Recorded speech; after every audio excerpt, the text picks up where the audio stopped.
masih bersifat hamparan, masih lahan kosong.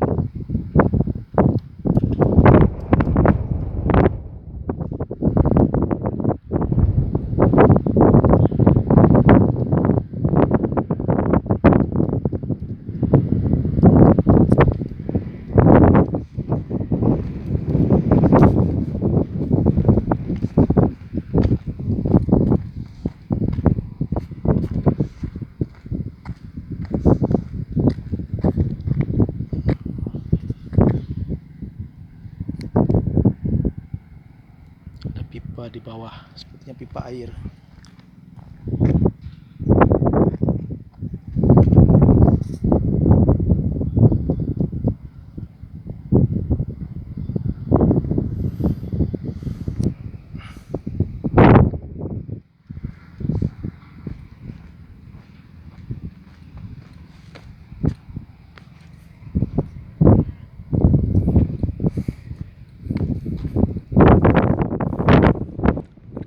Konstruksi.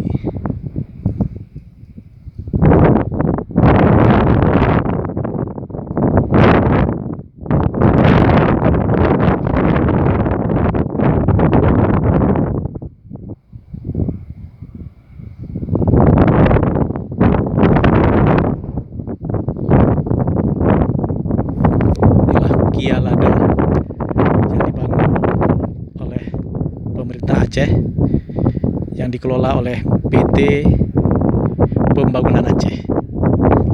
Dalam kondisinya masih hamparan, banyak domba-domba, malah jadi tempat dilepaskan domba. Belum ada. Di belakangnya ada pegunungan. Lokasinya memang sangat strategis, tapi belum ada tanda-tanda ini